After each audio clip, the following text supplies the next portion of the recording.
Imagina você morar numa rua normal, numa casa normal, mas ter vizinhos totalmente estranhos, isso para não se falar que são anormais. Vizinhos que sempre que você os vê, parece que eles estão tentando esconder algo, sabe? Como se não quisessem que as outras pessoas descobrissem um segredo. O que você faria?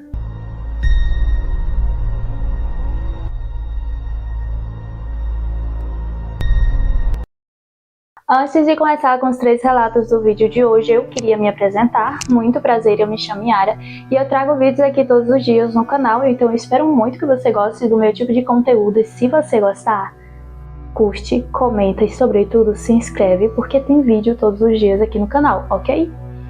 E bem, o primeiro relato ele foi enviado por Mariana e ela mora em São Paulo. Mora em um prédio antigo daqueles com elevador de ferro, corredores estreitos e paredes que parecem guardar os sussurros de todos os antigos moradores que ali já viveram. Vivo no 302, no último andar. O 301 fica exatamente ao lado do meu. E desde que eu me mudei há uns 4 anos, eu nunca vi ninguém entrando ou saindo daquele apartamento. E eu ressalto, nunca vi. E, bem, as luzes internas acendiam em horários estranhos e em horários inoportunos, como por exemplo às 3 ou às 4 da manhã, e nunca havia som de TV, música, passos, apenas um silêncio, sabe? Até que numa madrugada abafada de verão eu fui acordada por um barulho de algo sendo arrastado. Não era normal. Era metálico, repetitivo, como uma cama de ferro sendo empurrada lentamente sobre o chão de pedra. Mas não havia andares acima do meu. Eu, segui o som até a sala e percebi que vinha exatamente do lado do 301. Coloquei o ouvido na parede e o som cessou. No lugar dele eu ouvi, uma respiração lenta, profunda, pesada, como se algo enorme estivesse ali parado, do outro lado da parede, apenas respirando. Tentei voltar a dormir, mas eu não conseguia, sabe? A noite parecia se arrastar como uma densidade, sabe, sufocante. E quando amanheceu, eu fui até o corredor e vi a porta do 301. Ela estava entreaberta pela primeira vez em anos. Tive um impulso de chegar mais perto, mas quando dei 2 passos, senti um frio cortante, antinatural. Um cheiro de carne velha, úmida, me envolveu. Olhei melhor, sabe, pela fresta e juro por tudo que vi uma mão enorme, com dedos alongados. Sabe, mas era de uma forma muito alongada, quase que tocando o chão. A pele era branca e úmida como de um peixe morto. E a porta se fechou violentamente. No dia seguinte, eu comentei com a vizinha do 202, a dona Odete. E, uma senhora que mora ali já faz décadas. O rosto dela perdeu toda a cor quando eu comentei sobre o 301.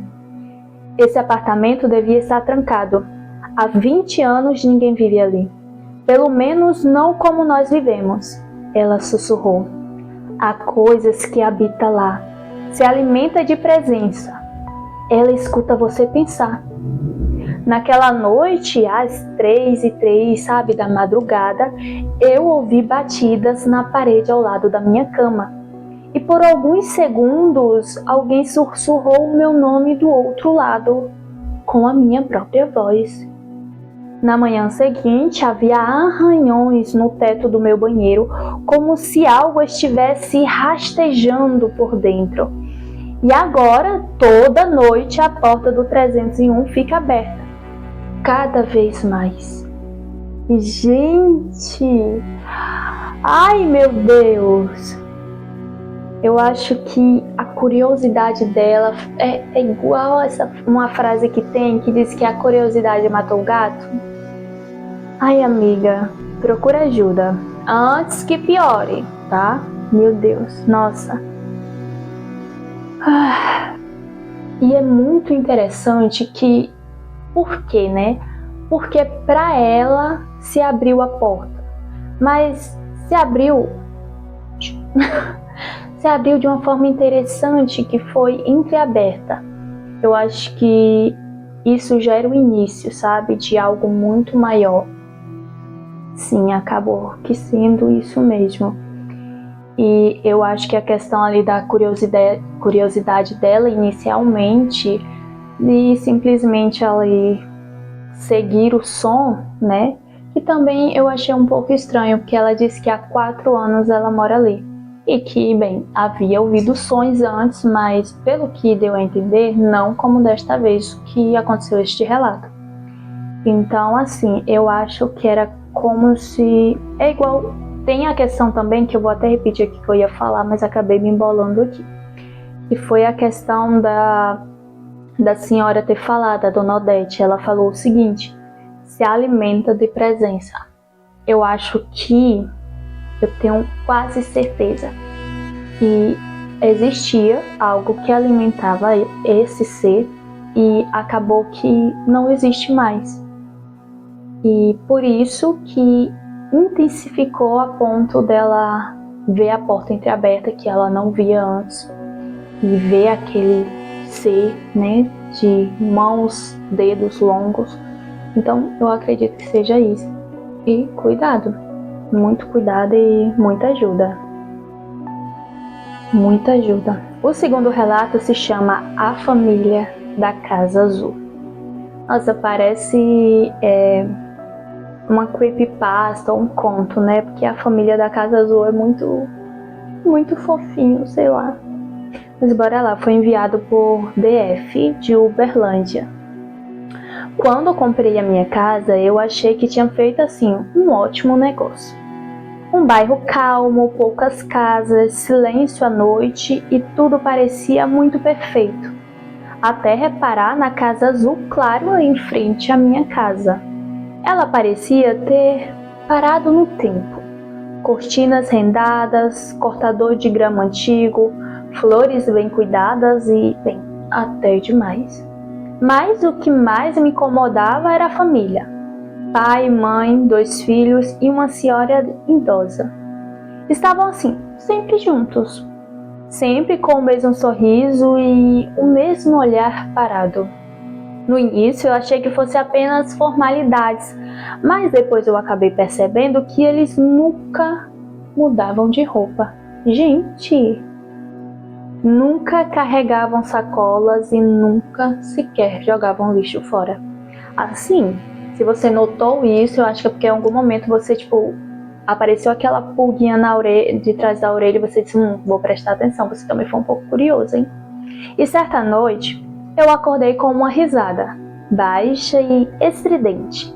Olhei pela janela...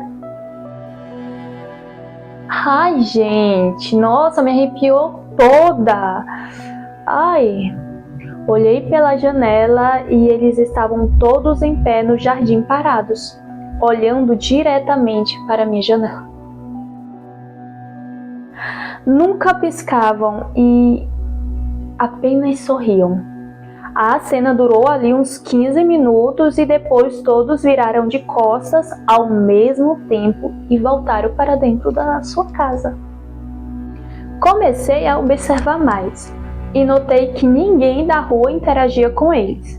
Quando eu perguntei sobre isso, a vizinha do lado apenas disse: eles chegaram aqui antes de todos nós e vão continuar depois. Um dia, disfarcei uma caminhada com o meu cachorro, sabe? Só para ir bem perto daquela janela que tinha na lateral daquela casa azul. E dentro, em vez de ver móveis, vi algo impossível. Um espaço vazio, escuro, sem paredes, Gente, sem chão, apenas escuridão pulsante. Do fundo, dezenas de olhos vermelhos abriram ao mesmo tempo, e então a menina da casa apareceu atrás de mim, sem que eu ouvisse sequer passos, e ela sussurrou: Você está vendo o que não devia. Gente, eu me arrepiei toda aqui quando falou dos olhos. Ai, meu Deus, isso que é pesadíssimo os de hoje, então. Desde então eu sonho com aquela escuridão, sabe? Como se me assombrasse. E em um desses sonhos eu fui puxado para dentro da casa. E quando eu tentei gritar, a minha boca se desfez em carne podre. A família apenas sorria e seus rostos estavam se derretendo. Ainda hoje, sempre que saio no portão, eles estão lá, imóveis, me observando, como se esperassem eu esquecer o que eu vi, para me puxar também. Ai, gente. Ai. Sem comentários, eu tô assim arrupiadíssima. Até tô errando as palavras. Nossa. Muito macabro. Só o que eu tô pra falar. Terceiro relato. O quarto dos fundos. Foi enviado por Juliana e ela é de Curitiba. Inclusive, amigo, eu só queria entender uma coisinha do relato do segundo. Porque você ainda não se mudou. Me diga, por favor. Eu teria me mudado só naquela vez em que eles apareceram de forma macabra na janela e ficaram lá, sem piscar e só sorrindo. Gente. Bem, a dona Carmen sempre foi uma senhora reclusa e vivia sozinha na casa dos fundos. Separada, sabe, por um muro bem baixo e sempre ficava lá. Sempre de roupas escuras, cabelo preso e quase nunca falava. Mas todas as noites, entre 2 e 3 da manhã, ela acendia uma única vela em seu quarto e ficava sentada na janela, apenas olhando. Não para o céu, não para o jardim, mas bem, diretamente para mim. Sonhava com o meu pai que havia morrido 2 anos antes, me chamando para ir até o quintal. Nos sonhos, ele sempre aparecia molhado e os olhos brancos, repetindo: ela me encontrou primeiro. Certa noite, a minha mãe me acordou aos gritos, sabe, aos berros e muito assustada. Disse que havia ouvido vozes vindo do quarto de Carmen.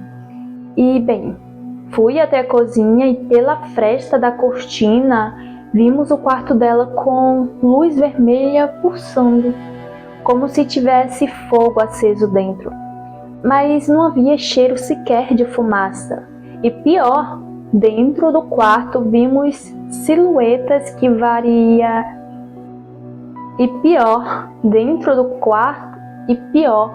Dentro do quarto vimos silhuetas de várias pessoas, sabe, se mexendo. Mas Carmen estava sentada ao lado de fora. Ai, meu Deus, parada nos olhando. Ai! 2 dias depois, decidi filmar. Esperei até a madrugada, posicionei o celular e deixei gravando.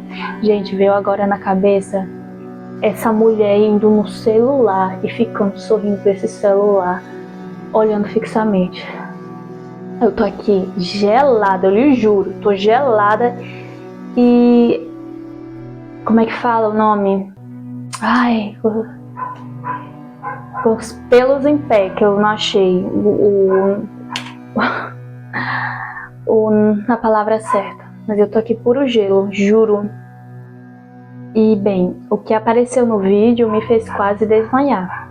No canto do quarto dela se abriu uma espécie de buraco preto, do qual saía uma criatura alta, sem rosto, coberta por uma pele escamosa e braços longos como cordas. A criatura colocou a mão no peito dela e ela sorriu. Na manhã seguinte, tentei chamar a polícia, mas quando chegamos, o quarto de Carmen estava trancado e vazio. Não havia sinal dela e nenhum móvel, só o chão cheio de símbolos entalhados e fotos queimadas, de vizinhos desaparecidos há décadas. Tô pasma. Hoje, quando olho para o muro dos fundos, ainda vejo algo espionando por entre as frestas. Algo que, bem, não é humano. E às vezes, durante a noite, ouço o meu nome ser chamado com a voz do meu pai. Gente, igual eu falei pra vocês, esses 3 relatos me arrepiaram. Era essa palavra que eu queria falar. Eu tô aqui só não estando. Vou até beber uma água. Sabe uma coisa que me veio à cabeça? Eu sempre comento que esses seres tomam forma de pessoas que amamos ou de crianças que são seres inocentes. Só que eu não cogito isso em relação ao pai dela. Ela não falou, mas o pai dela, havia morrido. Mas e se essa dona Carmen tiver alguma coisa a ver?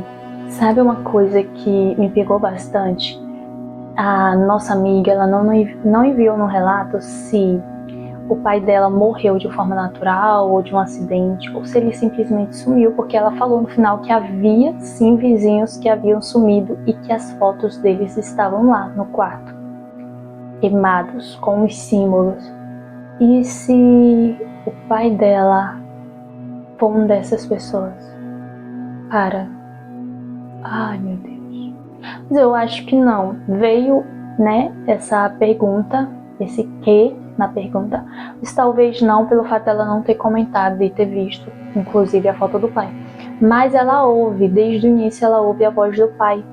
E isso pega muito, porque se ela não falou, então vamos supor que não, E o pai dela morreu de forma natural. É bem melhor do que a gente cogitar essa outra opção. Mas por quê? O pai, ela devia amar muito o pai, não é pra esse ser atiçar ela com o pai. Devia existir muito amor. E por que ainda, Por que ainda fica fissurado nela? E por que a vizinha, cara, ficava olhando pra ela? Porque, pelo visto, isso acontecia muito mais com ela do que com a mãe, Que a mãe aconteceu, mas não tanto quanto com ela. Ai, Jesus, muita coisa.